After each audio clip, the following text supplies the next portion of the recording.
우리 옆에 계신 분들과 이렇게 한번 인사 한번 나누실까요? 주님의 사랑과 은혜가 형제님을 자매님을 붙드십니다. 주님의 사랑과 은혜가 장로님을 집사님을 권사님을 붙드십니다. 이끄십니다. 여러분 아무나 따라가면 돼요, 안 돼요? 아니 아무나 따라가면 돼요, 안 돼요? 요즘 뉴스에서 계속 요즘 그런 일이 일어나잖아요. 초등학생들 자꾸 이렇게 납치하려고 하는 약취하려고 하는 그런 일들이 계속 일어난다고요. 저 어렸을 때도 마찬가지지만 요즘 아이들에게도 꼭 그거 가르쳐야 되지. 뭘 아무나 따라가면 안 돼. 아무나 따라가면 절대 안 된다고 이렇게 가르쳐야 합니다. 왜냐하면 아무나 따라가서는 안 돼요. 누구만 따라가야 돼요? 주님만 따라가야 돼요. 왜? 그 길이 생명의 길이고 복된 길이고 승리의 길이기 때문에 그렇습니다. 여러분 주님이 은혜와 사랑으로 우리를 이끄실 때 주님 이끄심 따라 우리 주님 잘 따라가시는 우리 사랑하는 성도님들이 되시기를 간절히 바랍니다. 아멘. 그것이 우리 복된 삶의 가장 중요한 길이고 비결이고 열쇠입니다. 그러면 여러분 우리 주님의 은혜와 사랑이 우리를 이끄시고 붙드신다고 하셨는데 사랑은 조금 알겠는데 은혜가 뭐라고요? 은혜는 뭐 값없이 주시는 하나님의 선물, 자격 없는 자에게 주시는 하나님의 귀한 선물이다라고 우리 이렇게 잘 알고 있는데요. 제가 은혜를 말씀드릴 때마다 강조하는 것들이 있죠. 은혜는요 하나님의 임재입니다. 임재. 무슨 말이냐면 하나님의 은혜가 나와 함께 하신다라는 말은 은혜를 주신 하나님이 은혜만 옛다 받아라 던져주시는 것이 아니라 그 하나님 지금 그 순간에 함께하고 계신다라는 거예요. 그게 은혜입니다. 은혜는 뭐냐면 하나님의 함께하심이 은혜예요. 그걸 뭐라고 표현하냐면 좀 한자어로 임재라고 표현합니다. 임재. 근데 이 임재가 왜 중요하냐면 이 임재가 우리의 능력이 돼요. 그러니까 은혜라는 말은 간단하게 다시 설명드리면 하나님이 우리와 함께 하시는데 하나님이 우리와 함께 하시는 것이 우리의 능력이 된다는 거예요.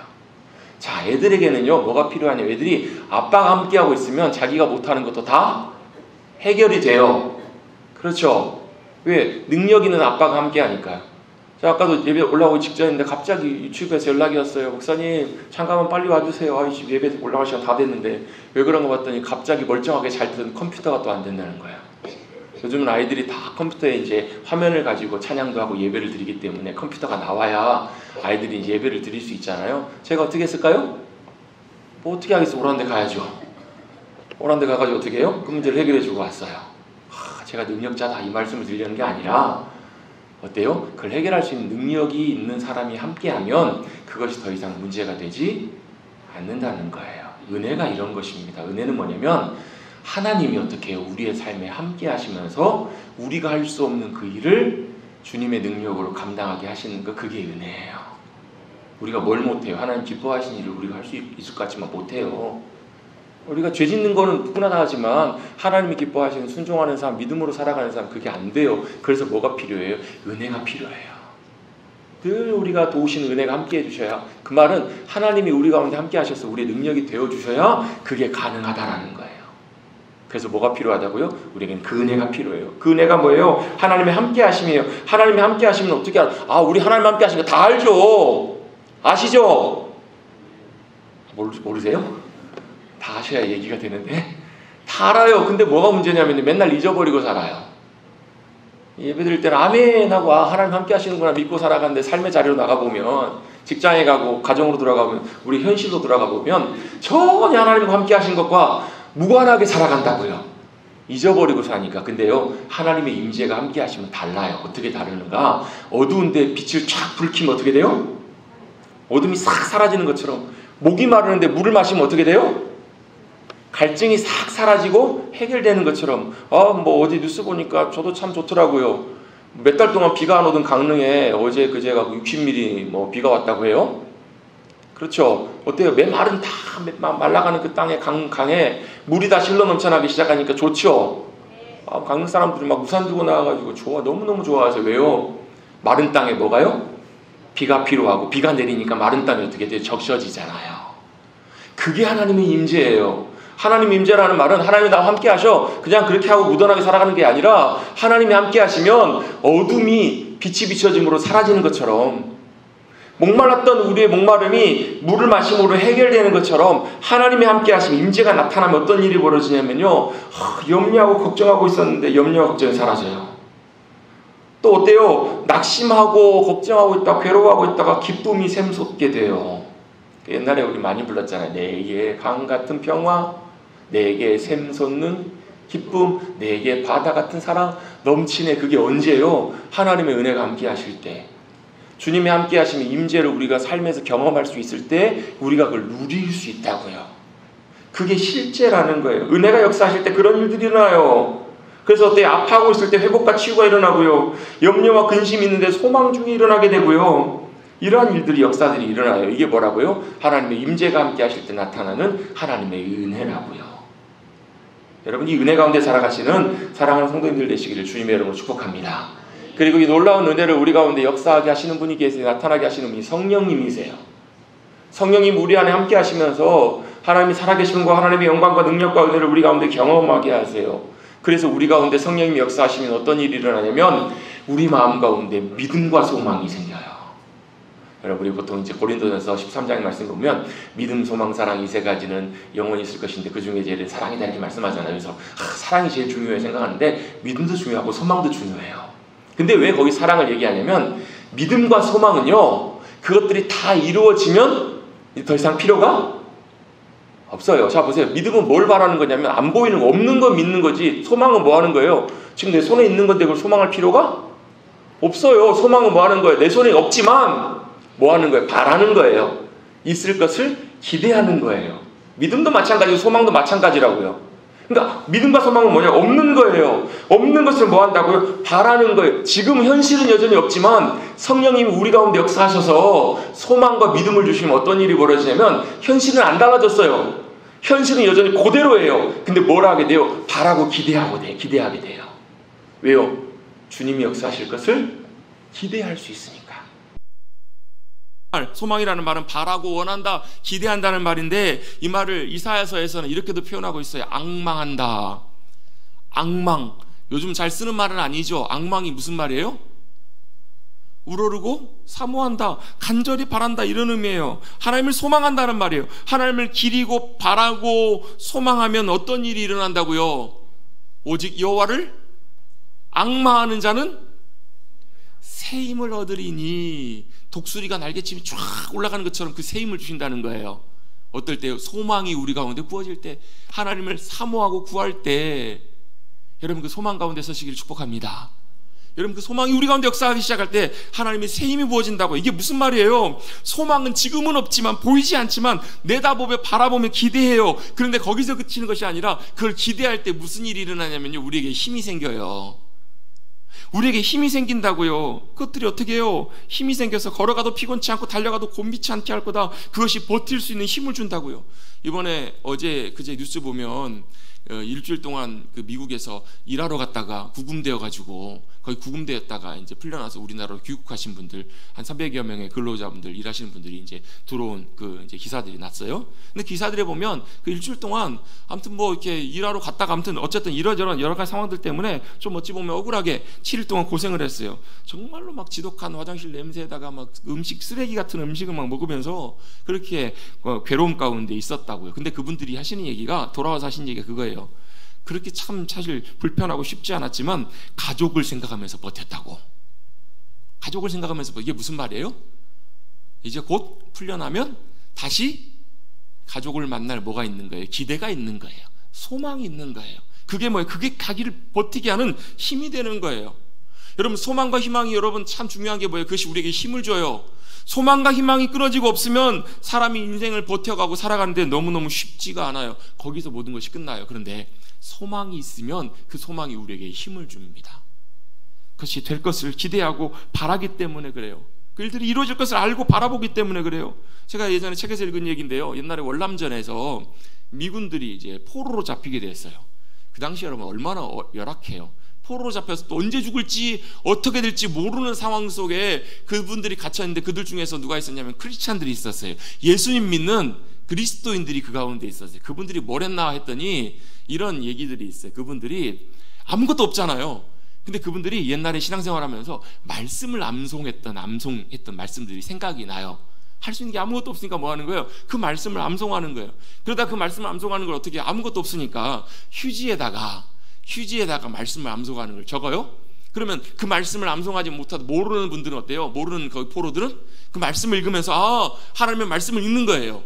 또 다른 분은 또 다른 말씀을 암송하고 있으면 그 말씀을 적어요. 이걸 돌려보면서 뭐 하는 거예요? 하나님의 말씀을 암송하고 서로 듣고 하면서 어때요?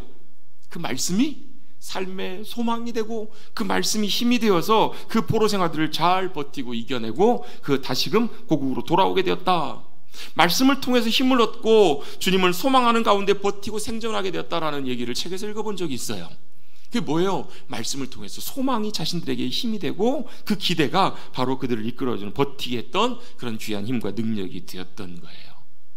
여러분 말씀 암송하면 참 좋습니다. 왜요? 성경을 뺏어가도 포로들인데 뭐 성경이 주어졌겠어요? 아무것도 없잖아요. 근데 뭔 못 뺏어가요? 마음속에 새겨준, 마음속에 기억하고 암송하고 있는 그 말씀은 빼가고 싶어도 못 빼가요. 뭐 머리 연다고 빼갈 수 있는 것이 아니잖아요. 그 말씀을 붙들고 소망 가운데 끝까지 이겨나고 승리했던 거예요. 소망이 주는 힘이 바로 그것입니다. 그래서 여러분 보통 사람들도 다 몰려 소망과 희망을 기대합니다. 어려움 가운데 있을 때도 잘 되겠지 그런 희망을 가지고 사람들이 살아갑니다. 그런데 중요한 것은 이것입니다. 부푼 기대와 소망을 가지고 살아가지만 우리가 살아가는 시세 세상, 우리가 살아가는 삶의 자리에서 과연 그 소망과 희망이 진짜 희망일까? 진짜 소망일까? 우리는 이것을 사실 생각해 보아야 합니다. 우리의 삶에 진짜 진정한 희망이 있는가? 소망이 있는가? 여러분 어떠세요? 여러분의 인생에 진짜 소망이 있으세요? 없으세요? 있으세요? 없으세요? 잘 될 겁니다. 어떤 분이 그러셨잖아요. 비가 안 오니까 9월에는 비가 올 겁니다. 물론 오긴 왔어요. 근데 그게 뭐예요? 막연하고 될지 안 될지 불확실한 소망이 우리에게 진짜 소망인가? 그건 진짜 소망이 아니라는 거예요. 여러분 믿음으로 살아가는 우리 그리스도인들에게는요, 사실 소망이라는 것이 세상에서는 불분명하고 정의하기 어렵지만 성경은 우리에게 분명한 소망이 있음을 우리에게 분명히 말씀해 주십니다. 그 분명한 확실한 그 소망이 바로 무엇인가? 같이 한번 고백해 보시겠습니다. 부활, 주님의 부활. 성경은 우리에게 분명히 말씀합니다. 세상이 아무리 혼란스럽고 세상이 아무리 무너져도 하늘이 다 무너져도 우리에게는 분명한 변치 않는 놀라운 소망과 약속이 있음을요. 그게 바로 뭐냐면 그게 바로 주님의 부활이라는 것입니다. 주님의 부활이 분명하다. 주님의 부활이 분명히 우리의 소망이 된다라고 성경은 우리에게 분명히 말씀을 해주세요. 근데요, 이 부활을 언제 우리는 생각해요? 부활주일 때. 그렇죠? 심지어 저는 목사지만요, 저도 사실 평상시에는 잘 부활에 대한 설교를 잘 안 하죠. 들어보셨어요? 저도 잘 안 해요. 주로 언제요? 부활주일에만 주로 언급을 합니다. 부활주일에 또 언제요? 사도신경 고백하다가 어때요? 장사되었다가 장사 진행바 되었다가 사흘 만에 다시 부활하셨다고요. 다시 살아나셨다고요. 그걸 우리 사도신경을 통해 고백해요. 그리고는 어때요? 싸그리 잊어버려요. 언제요? 예수님의 부활을 언제만 생각해요? 부활주일만 생각한다고요. 부활주일에 예수님 부활하셨습니다. 할렐루야. 예수님이 죽었다가 부활하셨네. 그리고 이제 1년 동안 잊어버리고 살다가 그리고 언제요? 다시 또 부활주일 되면 예수님 부활하셨구나 뭐 하면서 계란 까먹으면서 이렇게 생각을 한다고요. 그 외에는 별로 생각하지 않고 살아갈 때가 참 많아요. 저도 그래요. 왜 그럴까요?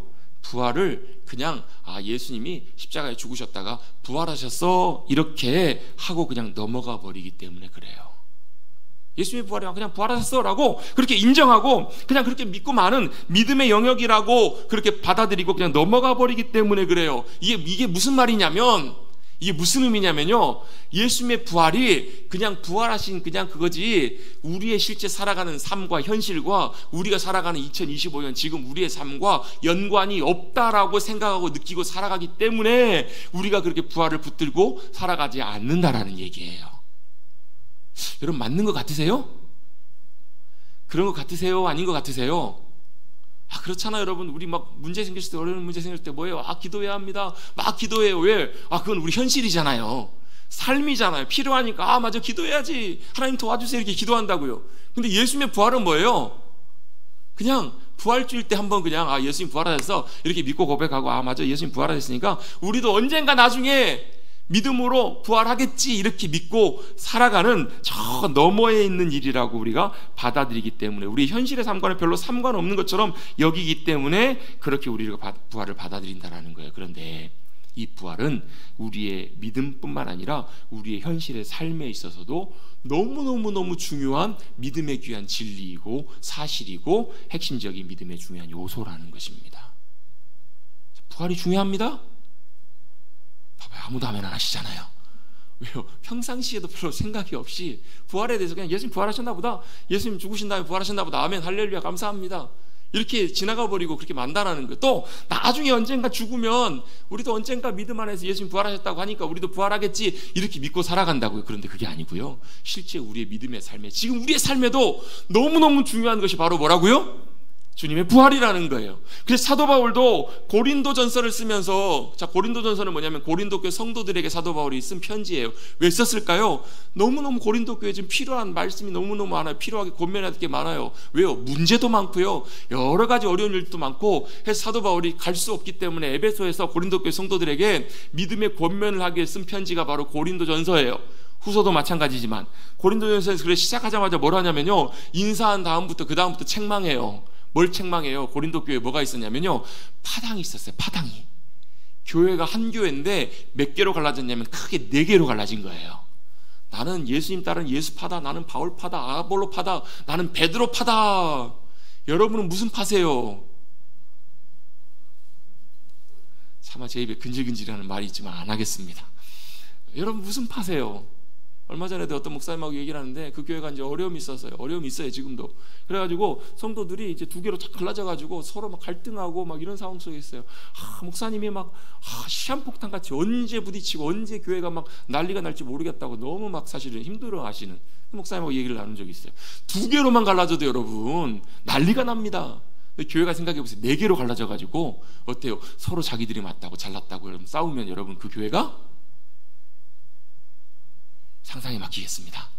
그 교회가 어떻게 했냐고요? 그런 상황 속에서 사도 바울이 고린도 교회 성도들에게 편지를 하는 거예요. 야, 그게 아니다. 야, 우리는 그냥 뿌렸고 물을 줬을 뿐이고 자라나게 하시고 역사하시는 분은 누구시라고? 주님이시라고요. 그 문제뿐만 아니라 또 말도 안 되는 일들이 너무너무 많아요. 서로 막 소송을 하고요, 막 재판장에다 고발을 하고, 또 어때요? 심지어는 막 세상에서도 아는 음행을 해요. 아버지와 아들이 같은 여인에게 들어가고 막 이런 일들이 교회 안에서 일어나고 있는 고린도 교회에서. 심각해요? 안 심각해요? 심각해요. 이런 고린도 교회를 향해서 사도 바울이 막 중요한 내용들을 써요. 나중에 뒤로 넘어가게 되면 또 고린도 교회가 어떤 역사가 있었냐면 성령의 은사가 강력하게 나타나는 교회였어요. 막 또 그렇게 시끄러운데 또 성령님은 또 놀랍게 능력으로 역사하셔서 은사가 부어지고 막 이런 일들이 일어나요. 막 기적들이 일어나고 막 이런 일들이 일어나니까 사도 바울이 다시 성령의 은사가 어떤 것들인지에 성경적으로 설명을 해줘요. 야, 우리는 그리스도의 한 몸이야. 지체가 있기 때문에 지체마다 맡겨주신 은사들이 다 달라. 그래서 어떻게 한 몸이면 그래도 꼭 잊어버리면 안 돼. 손이 잘났어요? 발이 잘났어요? 손이 하도 잘난치 하니까 발이 집을 나갔어요. 그럼 어떻게 돼요? 못 걸어 다니는 거예요. 다 뭐라고요? 한 몸이라고요. 은사에 대해서 설명하면서, 그래서 그 은사를 나타낼 때는 여러 가지 은사들이 있지만 그 은사를 나타낼 때는 어떻게 하라고요? 사랑으로 하라고. 그래서 여러분 고린도전서 12장에 은사가 나오고 13장이 고린도전서 13장이 무슨 장이에요? 옛날에 여러분 80년대 90년대 많이 불렀죠. 사랑은 언제나 오래 참고 나오죠. 13장에 사랑이 나와요. 사랑은 은사라기보다도 은사가 있을 때 어때요? 천사의 방언을 하고 산을 옮길 믿음이 있고 막 죽은 자를 살리고 병을 고치고 놀라운 일들을 나타낸 은사가 있을지라도 뭐가 없으면요? 사랑이 없으면 의미가 없다고, 이런 거예요. 예를 들면 병 고치는 은사가 부어졌어요. 그럼 어떻게 해요? 사람들을 위해서 뭐라고? 사랑으로 섬기라는 거예요. 근데 이 사람이 어때요? 막 병을 고치고 나으니까 사람들이 어때요? 막 우러러보니까 어때요? 기도 받으려면 줄 서. 이러는 거예요. 올라면 내가 누군지 알아? 이러는 거예요. 마음에 안 들면 나 기도 안 해줘, 나 피곤해, 안 해. 이러면 된다고요? 안 된다고요? 안 된다고. 왜? 사랑은 섬기는 거거든요. 나 잘나고 나 나타내라고, 나 대단한 사람, 나 이런 사람이야, 이게 아니라고요. 사랑으로 섬기는 것이 은사의 중요한 속성이기 때문에 뭐 하라고요? 사랑으로 행하라. 그래서 거기 13장에 사랑이 있는 거예요. 그리고 나서 14장에는 조금 더 은사의 중요한 부분들, 방언과 예언이 뭔지를 쭉 설명을 해줘요. 여기까지 내용이 맞춰요. 그리고 나서 16장에 마지막 인사와 마지막 정리하는 내용이 나와요. 그럼 자, 몇 장 남았어요? 자, 12장의 은사, 13장의 사랑, 14장에 좀 더 심화된 은사에 대해서 말씀했어요. 그리고 16장은 마무리하는 인사예요. 몇 장 남았어요? 자, 12, 13, 14 모르세요? 15장이에요. 15장. 16장이 마무리하기 때문에 마지막 내용을 본론을 마무리하는 마지막 장이 사실 15장이에요. 그러면 맨 마지막에 아무래도 제일 중요하고 필요한 부분을 쓰겠죠. 15장에 뭘 썼는가? 15장 전체가 1절부터 58절까지가 다 뭐에 대한 메시지냐면 바로 부활에 대한 내용이에요. 오늘 사실 본문이 1절부터 58절까지 다 읽고 싶었는데 너무너무 많아서 중간에만 잠깐 발췌해서 읽었는데요. 1절부터 전체가 다 뭐에 대한 내용이냐면 바로 부활에 대한 내용이에요. 왜 사도 바울이 이렇게 긴 내용을 부활에 대해서 하루에 썼을까요? 중요하기 때문에 그래요. 이 부활의 메시지를 우리가 분명히 알고 경험하는 것이 너무너무 중요하기 때문에 이 부활의 내용들을 15장 전체에 기록하고 있어요. 전체를 다 쓰면서 어떻게 언급하고 있는가? 1절 시작할 때 이렇게 씁니다. 형제들아, 고린도 교회 성도들이여, 고린도 교회 성도들뿐만 아니라 우리 모두를 향해서도 성도들이여, 뭐라고요? 내가 너희에게 전한 복음을 너희에게 알게 하노니. 이 말은 무슨 얘기냐면 사도 바울이 복음을 전했는데 너희가 그걸 안다라는 거예요. 그래서 이는 너희가 받은 것이요 또 그 가운데 선 것이라고요. 이게 무슨 얘기냐면 사도 바울이 고린도 교회 성도들에게 복음을 전했어요. 복음을 전해서 고린도 교회 성도들이 복음을 들었어요. 믿고 그 위에 지금 서 있다고요. 그럼 그 복음이 뭔가? 2절입니다. 너희가 만일 내가 전한 그 말을 굳게 지키고 헛되이 믿지 아니하였으면 그로 말미암아 뭐 한다고요? 구원을 받으리라는 거예요. 복음을 우리가 알고 예수 그리스도를 믿으면 구원을 받는다. 이걸 지금 얘기를 하고 있는 거예요. 그러면서 그것이 그 복음이 어떻게 온 것이냐면 3절에 보시면 내가 받은 것을 먼저 너에게 전했다고요. 사도 바울이 받았어요. 누구에게? 주님께 받았다고요. 뭘요? 복음을요. 사도 바울이 받은 복음을 지금 성도들에게, 고린도 교회 성도들에게 전했다라는 거예요. 그 복음이 뭔가를 3절과 4절에 설명해 주세요. 바로 뭐냐면 이는 성경대로 그리스도께서 우리 죄를 위하여 죽으셨다고요. 복음이 뭐예요? 성경 말씀대로 그리스도께서 우리 죄를 위해서 돌아가신 거예요. 죽으신 거예요. 또 뭐가요? 장사 지낸 바 되셨다가 성경대로 사흘 만에 다시 살아나셨다. 이게 복음이라고요. 자, 바울이 받은 거를 고린도 교회 성도들이 전해줬어요. 그들이 믿었다고요. 믿고 구원에 이르게 되는 그 자리에 서 있다고요. 그게 뭐예요? 예수님이 십자가에서 죽으시고 장사 되셨다가 3일 만에 부활하셨다라는 거예요. 자, 우리 로마서 말씀을 읽으면서 배우면서 복음이 뭐라고요? 복음 예수 그리스도시라고요. 복음은 하나님의 능력이라고 우리를 구원하시는. 그래서 구체적으로 설명하는 내용이 뭐냐면 오늘 본문에 나와 있는 말씀이 뭐예요? 복음은 뭐냐면 예수님이 저와 여러분을 위해서 십자가에서 죽으시고 장사 되셨다는 말은 무덤에 갇히셨다는 말이에요. 완전히 돌아가셨다는 얘기예요. 완전히 죽으시고 다시 어떻게 해요? 그 죽음을 이기시고 3일 만에 부활하셨다라는 거예요. 이게 복음의 내용이라고 사도 바울이 설명을 해주고 있어요. 그래서 복음은 십자가의 죽으심과 부활이라고 우리에게 설명을 해줍니다. 그런데요, 그 부활이 어떤 거냐면 5절부터 보시면 그 부활하신 주님이 누구에게요? 게바에게. 게바는 누구냐면 베드로입니다. 베드로. 게바에게 부활하신 주님이 나타나시고 보이셨고 12제자에게와 나중에는 500여 형제들에게, 예수님이 부활하실 때 거기에 많은 형제들이 있었는데 예수님이 부활하신 주님이 그들 가운데 나타나셨어요. 그들이 뭐예요? 주님의 부활하심을 목격했다고요. 실제로 그들이 주님의 부활하심을 봤다고요. 또 누구도요? 야고보도 나와요. 야고보는 누구냐면 예수님의 동생 야고보예요. 그리고 마지막에 누가 나오냐면 8절 9절에 보시면 가장 못나고 도저히 주님 앞에 내세울 수 없는, 사도라고도 불림받을 자격도 없는 나에게도 주님이, 부활하신 주님이 나타나셨다고요. 사도 바울도 부활하신 주님을 본인이 만났다라고 이렇게 고백하고 있어요. 그리고 그 모든 것들이 다 주님의, 하나님의 은혜였다라고 10절에 이렇게 고백을 하고 있어요. 자, 다시 한번 정리합니다. 사도 바울이 뭘 얘기하냐면 복음이 뭐라고? 예수님의 십자가의 죽으심과 부활이라고요. 그리고 그 부활이 실제로 목격한 사람들이 있는 분명한 사실이라는 거예요. 근데 어떤 일이 있었냐면 12절부터 보시면 그리스도께서 죽은 자 가운데서 다시 살아나셨다고 그렇게 사람들이 보고 전했는데, 전파했는데, 증거했는데 어떤 사람들이 있어요? 어찌하여 죽은 자 가운데서 부활이 있다 없다요? 없다라고 얘기하는 사람들이 있다라는 거예요. 고린도 교회 안에도 그런 사람들이 있었던 것 같아요. 야, 말도 안 된다. 무슨 사람이 죽은 다음에 부활하느냐? 이렇게 얘기하는 사람들이 그 당시에 많이 있었다라는 거예요. 그게 이유가 좀 있습니다. 여러분, 지금은요, 우리가 예수님이 부활하셨다 그러면 교회 다니시는 분들, 믿는 분들은 뭐 당연하게 예수님 부활하셨습니다라고 이렇게 믿어요. 왜요? 왜 믿죠?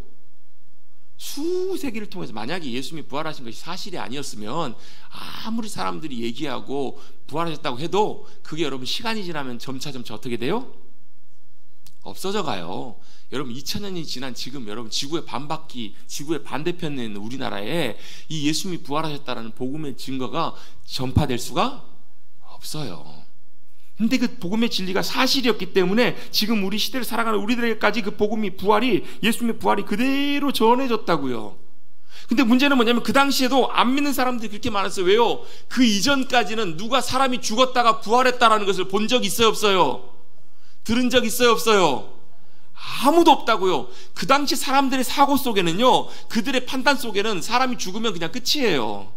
뭐만 남아요? 그 당시 사람들이 죽으면 영혼은 있을 거라고 사람들이 생각했지만 그 사람들이 완전한 육신의 영광스러운 모습으로 다시 살아날 것이라고 사람들이 전혀 생각하지 못했던 시대예요. 이때가 그런 시대라고요. 그런 시대에 부활이 없다라고 말하는 많은 사람들 앞에서 사도 바울은 이렇게 고린도 교회 성도들에게 얘기를 합니다. 부활이 없다는 사람들이 많은데 만일 13절입니다. 죽은 자의 부활이 없으면 어떻다고요? 그리스도께서도 다시 살아나지 못하셨을 거라고요. 자, 부활이 없으면 예수님이 돌아가 십자가에 죽으셨다가 어떻게 그냥 그대로 끝나야 되잖아요. 부활이 있어요, 없어요? 있잖아요. 근데 만약에 부활이 없다라고 하면 예수님께서 다시 살아나지 못하셨을 것이고, 예수님께서 만약 다시 살아나지 못하셨으면 우리가 전하는 복음도 다 뭐라는 거예요? 헛된 것이라고요. 믿음도 헛된 것이라고요. 아무 의미 없는 거라고요. 또 우리가 말하는 것도 또 다 거짓 증언이 되어버릴 거라고요. 그리스도께서 다시 살아나셨다고 우리가 증언하고 그렇게 고백하고 있는데 그것이 없으면 다 의미가 없고 하나님이 그리스도를 다시 살리시지 아니하신 것이고, 16절입니다. 만일 죽은 자가 다시 살아나는 일이 없으면 그리스도도 다시 살아나는 일이 없었을 터이요. 17절 한번 같이 한번 읽어볼까요? 17절 시작. 그리스도께서 다시 살아나시는 일이 없으면 너희의 믿음도 없것이고 너희가 여전히 죄 가운데 있을 것이고, 18절 19절도 이어서 있습니다. 또한 그리스도 안에서 잠자는 자도 망하였으리니 만일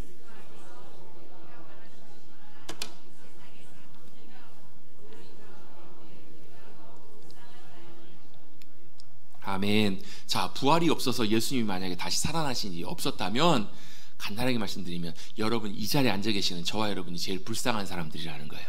제일 바보 같은 사람들이라는 거예요. 이 자리에 앉아 계실 필요 없이 여러분 하고 싶은 거 마음대로 하고 사시면 됩니다. 왜? 부활이 없으면 그렇다고요. 부활이 없다면 우리의 믿음도 다 뭐라고요? 헛것이라고요. 쓸데없는 거라고. 여러분 그런 경우 있잖아. 믿었는데 물거품처럼 사라져버리면 어때요? 얼마나 마음이 허망해요. 얼마나 마음이 낙심이 돼요. 요즘 그런 경우 많잖아요. 사기 있잖아요. 사기. 믿었더니 어떻게 돼요? 사기를 당하고 나서 여러분 얼마나 여러분 어때요? 큰 정신적인 물질적인 큰 피해를 입어요. 결국 그것 때문에 어때요? 사기를 당해서요 스스로 목숨을 끊는 그런 일도 또 비일비재하잖아요. 만약에 주님의 부활이 아니라면, 부활이 없다면 예수님께서 당연히 다시 살아나시지 못하셨을 것이고, 그것이 없었다면 우리가 믿는 믿음이 다 헛것이라고요. 그 말은 무슨 얘기냐면 우리의 믿음은 뭐에 기초를 하고 있다고요? 그리스도의 부활에 기초를 하고 있다는 거예요. 예수님이 다시 사신 부활이 사실이고 그것이 분명한 진리이기 때문에 우리의 믿음이 바로 그 위에 세워져 있어서 부활은 중요하다 안 중요하다고요? 중요하다고요. 그래서 여러분 우리가 부활을 생각할 때마다 우리가 붙들어야 되는 분명한 하나가 있습니다. 첫 번째는 바로 뭐냐면 부활은 역사적인 사실이라는 것입니다. 같이 한번 해보십시다. 부활은 역사적인 사실입니다. 여러분 분명한 부활은 역사적인 사실이에요. 이 말은 무슨 얘기냐면, 여러분 역사적이라는 말과 과학적이라는 말이 좀 차이가 좀 있습니다. 과학적이라는 말은 과학적으로 우리가 뭐예요? 증명해 보는 거잖아요. 이게 맞는가 다른가 틀린가 이걸 증명해 보는 거예요. 자, 과학적으로 증명된 사실은 우리가 반복적으로 그걸 확인할 수 있어요. 이게 무슨 얘기냐면, 여러분 뉴턴이 발견했던 게 뭐냐면 만유인력의 법칙이에요. 아시죠? 아신다고 하세요 그냥. 자, 무슨 얘기예요? 사과는 달려있다가 떨어질 때가 되면 어떻게 돼요? 떨어져요. 뭐 때문에 떨어져요? 만유인력의 법칙, 중력이 잡아당기고 있기 때문에, 중력 때문에 반드시 위에 있는 건 떨어진다는 거예요. 손에 물건을 들고 있다가 손을 놓으면 어떻게 돼요? 반드시 떨어져요. 그건 여러분 뭐예요? 과학적인 진리예요. 과학적인 사실이라고 해요. 이건 계속 증명할 수 있어요. 100번을 들고 떨어뜨려 보십시오. 100번 중에 한 번 여러분 공이 안 떨어진다? 이건 과학적인 사실이 아니에요. 반복적으로 분명하게 확인하고 해볼 수 있는 게 이게 과학적인 사실이라고요. 이게 과학적이에요. 근데요, 역사적인 사실은 좀 달라요. 무슨 말이냐면 역사적인 사실은 한 번 있었던 사실이지 그걸 다시 과학적으로 반복적으로 그걸 확인할 수 있는 방법이 없다고요. 그래서 역사적인 사실을 과학적으로 증명하려고 달려들면 이건 답이 안 나와요. 여러분, 루비콘강을 누가 건넜어요? 시저가 건넜어요. 시저. 케이사르 시저가, 로마의 초대 황제가 건넜어요. BC 49년인가요?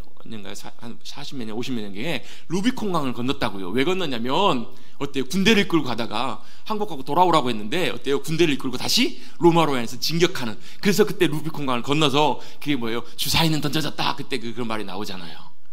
다들 뭔 얘기야 하시는 분들 계시는데, 그것 때문에, 그 사건 때문에 어때요? 루비콘강을 건넌 그 사건 때문에 역사가 바뀌어요. 로마가 세워지고 로마의 초대 황제가, 시저가 로마의 황제가 된다고요. 여러분, 루비콘강을 건넜다는 말은 뭘 의미하냐면, 여러분 그 이전에도 여러분 시저가 루비콘강을 건넜을까요? 안 건넜을까요? 건넜을 거예요. 그 이후에도 건넜을까요? 안 건넜을까요? 건넜을 거라고요. 근데 왜 그 얘기를 해요? 그때 건넜던 역사적인 사실 하나가 어떻게 해요? 로마의 역사를 바꿨다고요. 이게 뭐예요? 이게 역사적인 사실이에요. 여러분, 많이 건넜겠지만 그때 그 사실 하나가, 역사적인 사건 하나가 역사를 바꿨던 것처럼 역사적인 사건들은 여러분 뭘로 증명이 되냐면 과학적으로 반복적으로 증명되는 것이 아니라 그때 한 번 일어났던 그 사건으로 그것이 사실이 되는 거예요. 그럼 어떻게 알아요? 그걸 우리는 어떻게 알아요? 후대 사람들은 그걸 목격했던 사람들, 또 그걸 기록으로 남겨놨던 그 기록과 이것들을 통해서 그것이 역사적인 사실이었다라는 것을 우리가 뭐예요? 확인하는 거예요. 그걸 역사적인 사실이었다고 인정하는 거라고요. 자, 한산대첩, 역사적으로 일어났던 사건이죠. 그거 여러분 과학적으로 증명하기 위해서 여러분 한산대첩을 다시 해보십시오. 돼요, 안 돼요? 그러려면 이순신 장군도 부활해야 돼요. 그렇다고요. 여러분, 역사적인 사실은 다시 여러분 일어날 수는 없어요. 근데 그것은 분명한 사실이에요. 예수님의 부활도 뭐라고? 역사적인 사실이라고요. 여러분, 그건 과학적으로 증명할 수 있는 일은 아니에요. 역사적인 분명한 사실이에요. 근데 사람들은 어때요? 그래서 못 믿는 거예요. 보여줘봐라. 여러분, 예수님이 부활하셨던 사실은 그때 일어났던 분명한 역사적인 한 번의 사실이에요. 그걸 여러분 지금 그걸 다시 반복해서 다시 일어나게 할 수는 없어요. 근데 분명한 중요한 사실은 역사적으로 분명한 일어난 사건이었기 때문에, 그리고 그 역사적인 일어난 놀라운 사건이 어때요?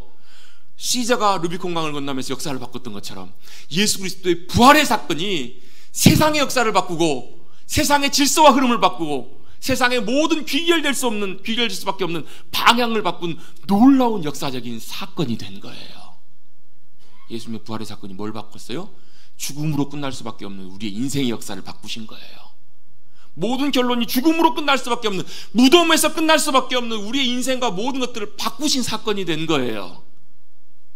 아멘. 그것이 바로 예수님의 부활의 놀라운 역사적인 사건의 중요한 의미예요. 그들이 이것을 보지 못했기 때문에, 경험하지 못했기, 특별히 그 당시에는요, 유대인들도 부활을 믿기는 믿었는데 어떻게 믿었냐면 저 나중에 부활할 것을 믿었지 사람이 죽은 다음에 살아날 것은 그들은 전혀 믿지 못했어요. 심지어 누구도 못 믿었어요? 3년 동안이나 예수님과 함께 했던 제자들도 믿었어요? 못 믿었어요? 못 믿었다고요. 안 믿었어요. 근데 예수님이 부활하셨다는 여인들의 말을 듣고 제자들이 믿어요, 안 믿어요? 할렐루야, 예수님 부활하셨습니다. 이런 제자들 한 사람도 없었어요. 다 어떻게 해요? 말도 안 되는 소리 하지 말라고. 그들이 직접 부활하신 주님을 만나기 전까지는 다 그들이 그렇게 반응했다고요. 믿었어요, 못 믿었어요? 못 믿었어요. 그래서 성경에 보면 이렇게 표현해요. 제자들도 못 믿었기 때문에 그 소식을 듣고, 예수님이 부활하셨다는 소식을 듣고 어떻게 해요?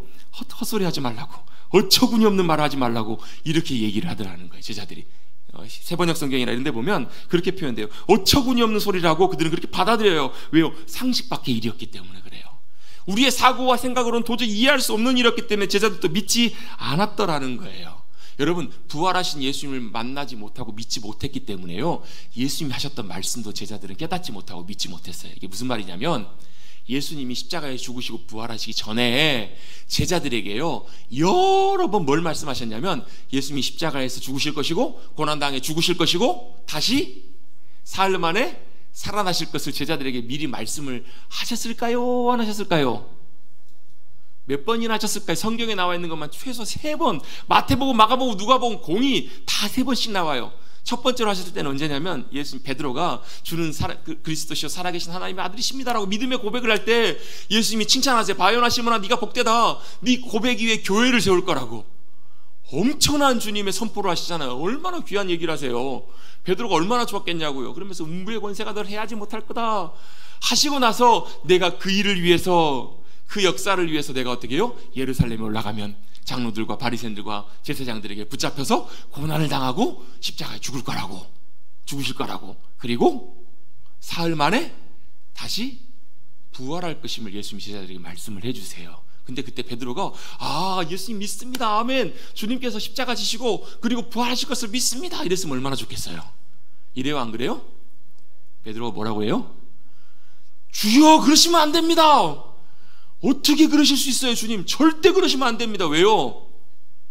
베드로는 그 말이 무슨 말인지도 몰랐고 당연히 그래서 부활이 뭔지도 전혀 모르기 때문에 그 예수님의 말씀의 의도를 전혀 그들이 깨닫지 못했어요. 그들은 뭐만 보고 있어요? 예수님 예루살렘 올라가시면 영광의 보좌에 앉으셔서 모든 것을 다스리시고 통치하실 거라고. 그럼 우리도 어때요? 앉아서 그 영광의 보좌 옆에서 떡고물 또 먹지 않을까, 이런 기대만 보고 갔던 거예요. 제자들은 전혀 부활을 경험하지 못했기 때문에 예수님 말씀을 깨닫지도 못했어요. 근데 언제요? 전혀 믿지 못하고 있던 제자들이요 부활하신 주님을 만나요. 그 주님이 그 자신의 성경에 기록된 그 말씀들을 다시 설명해 주시니까 그제서야 그 말씀이 깨달아지고 믿어지는 거예요. 이게 여러분 부활의 놀라운 역사예요. 그들이 여러분 부활하신 주님을 다시 만났을 때, 그리고 그 말씀의 의미가 무엇인지를 성경의 말씀들을 풀어주시고 깨닫게 하셨을 때 그제서야 말씀이 다시 보여요. 여러분 우리도 부활하신 주님을 만나야 하나님의 말씀이 다시 새롭게 보이는 은혜가 함께 하십니다. 다시 보여요. 뿐만 아니라 뭐가요? 세상이 다시 보여요. 세상의 역사와 모든 것들이 다시 보이기 시작해요. 그래서 어떤 일이 벌어지냐면 이런 일들이 일어나요. 부활하신 주님을 우리가 만나면요 세상의 모든 질서와 역사를 바꾸신 주님, 세상의 모든 일들을 이루시는 주님, 불가능을 가능하도록 이루시는 주님, 그 주님이 놀라운 일들을 이루실 것을 우리는 믿고 고백할 수 있게 돼요. 그냥 우리가 주님이 좀 도와주시겠지, 조금 이것들을 하시겠지, 이게 아니라 완전히 새로운, 모든 것을 뒤집으시는, 모든 절망과 끝과 모든 사망과 권세를 뒤집어 버리시는 주님의 놀라운 부활의 능력이 그 역사를 이루시겠구나라는 것을 믿고 따라갈 수 있게 되는 거예요. 여러분 부활은 분명한 역사적인 사실입니다. 그러하기에 역사를 뒤집으신 주님께서 우리의 인생과 모든 것들도 상식과 우리의 생각, 우리의 사고로는 이해할 수 없는 그런 일일지라도 뒤집어 역사하시는 주님의 놀라운 역사를 이루실 것을 우리가 부활하신 주님을 만날 때, 경험할 때 믿고 따라갈 수 있을 줄로 믿습니다. 그래서 문제가 달라지는 거예요. 부활의 중요한 의미는요 역사적인 사실이기 때문에 주님이 지금도 여전히 역사하실 것을 믿는 믿음의 자리에 우리가 설 수 있어요. 자, 부활이 무슨 의미냐면요, 우리는 제가 아까 말씀드렸어요. 부활은 뭐냐면 그냥 부활 믿어, 이거는 뭐냐면 2000년 전에 예수님께서 십자가에 돌아가셨다가 부활하셨다는 사실을 우리가 인정하고 믿어, 이거예요. 또 하나는 뭐냐면 나중에 우리가 예수님이 다시 오실 때 부활의 영광으로 참여하실 것을 믿어, 이거는 무슨 얘기냐면 현재와는 상관이 없어요. 과거의 일이었고 미래에 일어날 일이라고요. 근데요 이 부활하신 주님을 만나고 이것이 분명한 사실이고 부활의 놀라운 역사하신 주님이 지금도 우리 가운데 함께하고 계심을 믿는다면 과거에 일어날 부활의 놀라운 역사들이요 지금 살아가는 우리의 삶의 현실 속에서도 경험될 수 있다는 거예요. 왜요? 그 부활의 주님의 놀라운 능력이 저와 여러분의 능력이 될 수 있기 때문에 그래요. 오늘 우리 읽었던 말씀에 보면 부활이 없다면, 죽은 자의 부활이 없다면 우리가 아무 의미 없고 우리가 제일 불쌍한 자라고요. 여러분 만약 예수님의 부활이 사실이 아니고요 그것이 여러분 우리에게 의미가 없다면 여러분 이 자리에 앉아 계실 필요가 없으세요. 여러분 제일 불쌍하고 바보 같은 사람들이라니까요. 근데 우리에게 뭐가 있어요? 부활의 능력이 있어요. 그래서 이야기가 달라지는 거예요. 부활의 첫 열매가 되신 주님이 부활의 놀라운 능력을 나타내셨기에 2000년 전에 그 부활의 사실이 어떻게 해요? 지금 살아가는 우리들에게도 믿음 가운데 놀랍게 역사할 수 있다는 거예요. 자, 예수님께서 요한복음 11장에 보면 마르다와 마리아가 나사로와 함께 사는 이야기가 나오잖아요. 근데 마르다와 마리아가 누구를 찾냐면 예수님을 간절히 빨리 오시라고 불러요. 왜요? 오라버니 나사로가 죽어간다라는 거예요. 예수님 빨리 오셔서 이 죽어가는 나사로를 위해서, 우리 오라비를 위해서 기도해 주십시오. 그 말은 무슨 얘기예요? 죽어가는 나사로를 뭐 해달라는, 고쳐주고 살려달라는 얘기잖아요. 그럼 예수님 빨리 가셔야 돼요? 안 가셔야 돼요? 가셔야 돼요? 안 가셔야 돼요? 빨리 가셔야죠. 근데 예수님 가세요? 안 가세요? 좀 이런 표현 써서 죄송합니다. 좀 예수님께서 민구적거리세요. 안 가세요. 바로 안 가세요. 지금 누구는요, 마르다와 마리아는 지금 속이 타요. 왜? 오라비가 죽어가는데 그래도 뭘 믿은 거예요? 마르다와 마리아는 뭘 믿고 있냐면요, 예수님이 이곳에 오셔서 나사로를 살리시고 고치실 수 있다는 것을 그들은 믿었던 거예요. 근데 예수님이 안 가세요. 한참 시간을 끄시면서 하신 얘기가 뭐냐면, 이 일은 뭐라고요? 하나님의 영광을 위한 일이라고. 그리고 도착하셨네요. 도착하셨더니 어때요? 이미 나사로가 죽은 지 나흘이나 지났어요. 마르다가 나와 예수님 오신다는 소식을 듣고 앞에까지 따라 나가가지고 울면서 이렇게 얘기해요. 예수님 왜 이제 오세요? 그 말은 무슨 얘기예요? 예수님 빨리 오셨으면 우린 오라비 나사로가 죽지 않았을 텐데 이미 뭐 했다는 거예요? 죽었다는 말이에요. 끝났다는 말이에요. 이제 예수님 의미가 없어요. 이제 다 죽었잖아요. 좀 빨리 좀 오시지 왜 이렇게 안 오셨어요? 하면서 슬퍼하면서 울어요. 우리 나사로가 이제 죽었다고 슬퍼하고 애통해하고 있어요. 심정은 충분히 이해해요. 예수님께서 마르다에게 뭐라고 얘기하시냐면 이렇게 얘기하십니다. 내 오라비 나사로가 살리라. 내 오라비 나사로가 살리라라고 말씀하세요. 그랬더니 마르다가 뭐라고 하냐면, 예수님 저도 믿어요. 나중에 우리가 부활하게 될 때 저 먼 훗날 나사로가 다시 살아날 것을 저도 믿어요 라고 이렇게 얘기를 해요. 근데 예수님이 이렇게 정정하세요. 그게 아니고 주님께서 지금 부활의 놀라운 역사로 역사하시겠다고. 내가 부활이요 생명이니 나를 믿는 자는 죽어도 살겠고 무릇 살아서 나를 믿는 자는 영원히 죽지 아니하라. 이것을 네가 믿느냐라고 예수님께서 물으세요. 그랬더니 마르다가 뭐예요? 예, 믿습니다라고 얘기를 해요. 근데 믿었어요? 못 믿었어요? 못 믿었어요. 어떻게 해요? 무덤문을 열라고 하시니까 예수님이 무덤문을 열어라 하시니까 마리아가 뭐라 그래요? 마르다가 주여 벌써 썩은 냄새 납니다. 그 말은 무슨 얘기예요? 이미 시체 썩어서 이제는 더 이상 뭐 손 쓸 수도 없는데 예수님 뭐 하시려고 문 열라고 하세요? 라고 얘기하는 거예요. 못 믿는 거예요. 왜요? 예수님의 부활을 경험한 적이 없기 때문에 그래요. 근데 그 가운데서 예수님께서는 죽은 나사로를 무덤에서부터 나오게 하십니다. 이게 뭐예요? 이게 사망의 질서를 바꾸시는 부활의 주님의 능력이 역사하시는 거예요. 어디예요? 그 삶의 자리에 현실 가운데 일어나게 하시는 거예요. 지금의 문제를 이기시는 주님의 놀라운 부활의 능력이 마르다와 마리아, 나사로의 그 가정 가운데 임하게 된 거예요. 주님은 그걸 보여주기를 원하셨어요. 그냥 병만 고치시는 주님이 아니라 죽음을 이기시는 주님이 지금도 여전히 여러분 우리 인생에 겪는 문제들 많아요. 그죠? 있으세요? 없으세요? 아마 뭐 써보시라고 하시면 아마 쫙 나오실 거요. 제가 처음 전전도사 돼가지고 가정들 신방하면서 느낀 게 하나 있어요. 뭐냐면요, 다 괜찮고 저 집은 정말 뭐 좋은 믿음의 가정이다 하는데요, 얘기하다 보면요 줄줄줄줄 나와요. 뭐가요? 기도가 필요한 어려운 것들이 여러분 얼마나 많은지 몰라요. 들춰보면 제가 언젠가 한 번은 어떤 권사님 댁에 신방을 갔는데요, 그 권사님이 말씀을 잘 안 하시는 분이세요. 어린이집 원장님이셨는데 그냥 성격이 되게 조용조용하시고 말씀을 잘 안 하세요. 근데 그분하고요 막 별 시덥지 않은 얘기부터 제가 시작해가지고요 몇 시간을 신방하면서 얘기를 했냐면 3시간을 넘게 얘기를 했어요. 왜 그렇게 했는가 나중에 알게 됐어요. 알고 봤더니 얘기를 안 하시는데 나중에 조금씩 얘기를 하시기 시작하는데요, 속에 있는 얘기들이 조금씩 나와요. 그랬더니 얼마나 그 안에 또 많은 아픔들이 있는지, 많은 어려움들이 있는지, 이런 것들이 줄줄줄 나오더라고요. 하나님이 그거 같이 나누고 기도하라고 이렇게 하셨나 보다. 그래서 제가 사실 무릎이 별로 안 좋아요. 한 자리에 3시간 앉아있고 막 이런 일들이 있어놓으니까 무릎이 많이 무리가 되더라고요. 어쨌든 다시 얘기가 돌아와서 뭐예요? 문제없는 집들이 없어요. 문제없는 인생이 없다고요. 근데 참 감사한 것은요, 주님께서 우리의 인생의 제일 큰 문제가 뭐예요? 죽음의 문제잖아요. 죽기밖에 더 하겠어 그런 말 하잖아요. 그죠? 그 얘기 무슨 얘기예요? 아무리 문제가 커도 죽음은 끝이잖아 이런 얘기잖아요. 죽음보다 더 하겠어. 근데요, 예수님은 그 죽음의 문제를 해결할 수 있는 부활의 능력의 주님이시라는 거예요. 그렇다면 얘기가 좀 달라져요. 우리 현실에 만나는 모든 상황들, 그 모든 것들을 엎으실 수 있는, 뒤집으실 수 있는 바로 그 주님이 우리의 참된 소망이 되신다라는 거예요. 여러분, 우리 물론 주님 말고도 세상에도 이 희망을 얘기하는 사람들이 많아요. 소망에 대해서 앞으로 우리 인생이 세상이 훨씬 더 좋아질 거라고 얘기하는 그런 전망하는 사람들이 많아요. 그 중에 대표적인 한 사람 중에 한 사람이 누구냐면 우리 유명한 그 작가인데요, 유발 하라리라는 학자가 있어요. 히브리 대학의 교수인데 교수인데 이분은 이게 무신론자예요. 이분이 썼던 책이 유명한 책들이 많잖아요. 뭐죠? 호모 사피엔스 이런 책들도 있는데, 호모데우스라는 책에서 이분은 이런 책을 써요. 무슨 책을 쓰냐면, 과거에 고대의 종교 신을 믿었던 이유는 자신들이 세상과 자신의 삶의 많은 것들을 통제하지 못했기 때문에, 이게 무슨 말이냐면 자기들이 할 수 있는 것들이 많지 않았기 때문에 신을 믿고 의지했다라는 거예요. 근데 지금은 어떻다고요? 지금은 우리가 과학적으로 우리의 살아가는 모든 삶이 뭐 의학적으로나 모든 면에서 통제할 수 있는 세상이 됐다고요. 우리가 다 이렇게 할 수 있는 그런 많은 통제한 세상이 되었고 또 앞으로도 더 그럴 것이기 때문에 이제는 뭐가 필요 없다고요? 신이 필요 없다는 거예요. 우리가 모든 걸 통제할 수 있는 그 시대에 왔기 때문에, 가능하기 때문에, 그래서 여러분 그 책 제목이 뭐냐면 호모데우스예요. 그럼 무슨 말이냐면 호모는 사람이에요.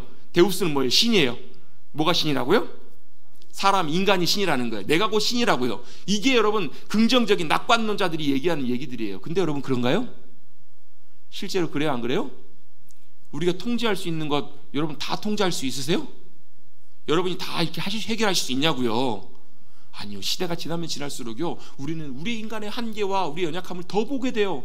여러분 우리 겪었잖아요. 3년 동안. 여러분 의학이 그렇게 발달됐는데 여러분 전 세계를 코로나 하나가 마비시켜버리잖아요. 앞으로 그런 일들 더 일어날지도 몰라요. 여러분 우리는 우리의 세상과 우리의 삶을 통제할 수 있는 능력과 힘이 없이 살아가는 우리 인간들입니다. 그런데 여러분 우리에게는 뭐 누가 계신다고요? 부활하신 주님이 계신다고요. 그 부활의 능력의 주님이 우리의 주님이심을 우리는 믿는다면 사도 바울처럼 이렇게 고백할 수 있다고요. 31절입니다. 한번 같이 한번 읽어볼까요? 31절 시작. 형제들아, 내가 그리스도 예수 우리 주 안에서 가진 바